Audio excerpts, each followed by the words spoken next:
Apirilak 2, autismoaren nazioarteko eguna da. Gogoratzen iaz denon artean lortu genuen guztia?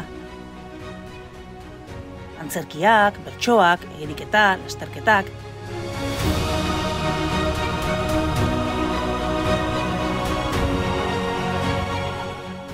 Eta aurten, gure baiara berriro urdintzen badugu,